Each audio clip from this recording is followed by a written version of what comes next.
2h24, ele está de volta. O Rafael Procópio, que já descobriu sobre a gravata. Mentira, não é esse o assunto. Procópio traz mais detalhes, mais informações direto da capital federal. Diga, Procópio.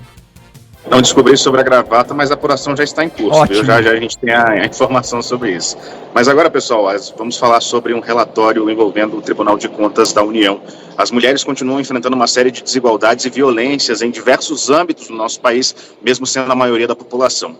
Essa informação é do relatório de revisão de políticas públicas para a equidade de gênero e direitos das mulheres, que foi divulgado pelo Tribunal de Contas da União nesta terça-feira. O texto mostra que, apesar dos avanços importantes nos últimos anos, as políticas para as mulheres tiveram retrocesso no país e precisam de atenção. O relatório reúne as diversas iniciativas, programas, políticas públicas, estudos e auditorias realizados no nosso país ao longo dos últimos 30 anos, foram voltadas aí para garantir os direitos das mulheres. Segundo o Tribunal de Contas da União, apesar de garantir os direitos das mulheres por meio de leis e outros instrumentos legais, nos últimos anos houve retrocesso em termos de institucionalização, das políticas públicas para as mulheres, principalmente durante a pandemia de Covid-19, o que impactou mais fortemente as mulheres, especialmente as mulheres pretas do nosso país. Entre 2019 e 2022, foram autorizados 68 milhões de reais para o enfrentamento da violência contra a mulher. No entanto, apenas 35 milhões foram de fato destinados para essas ações. Apenas no exercício de 2022, há 3 anos atrás, o crédito autorizado foi de 950 mil,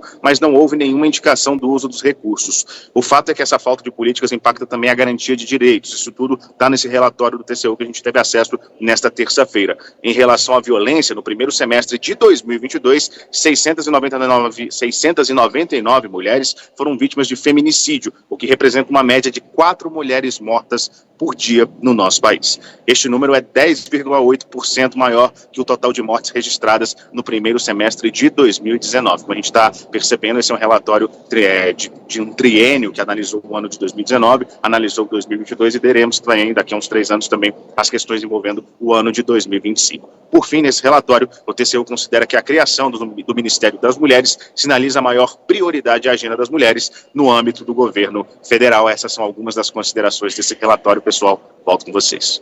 Obrigada, Rafael. É importante a gente explicar para o nosso ouvinte o que é essa desigualdade de gênero. A gente está falando de 2 pessoas no mercado de trabalho, por exemplo, que ocupam a mesma função, fazem exatamente as mesmas tarefas e, pela questão de gênero, têm salários diferentes. Então, a gente pode imaginar um professor e uma professora com a mesma quantidade de alunos, com as mesmas quantidades de turmas e também de tempo de trabalho, tempo de profissão, recebendo valores diferentes. Para a gente ter uma ideia, tem um ranking mundial para entender o nível dessa diferença salarial entre homens e mulheres. O Brasil é o país de número 117 nessa diferença em um total de 146 países. Então a gente está muito longe de estar num ambiente ideal. A PNAD contínua de 2019 faz um tempinho, mas a gente não mudou muito não.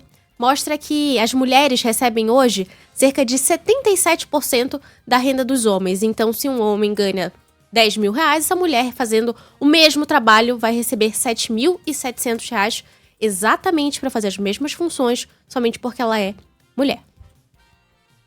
Eu só queria acrescentar uma coisa sobre a importância dos recortes, né? Porque se a gente entra nessa parte da racial e gênero, racial, somos maioria já de pretos no Brasil, cerca de 56% da população e ainda não ocupamos os cargos mais altos, ainda estamos muito subatendidos em relação à profissão e a outros tantos recortes. E o recorte de gênero, assim como a Isa trouxe, nós mulheres somos 51% da população e ainda temos diferenças salariais e também não estamos ocupando as mesmas posições sociais.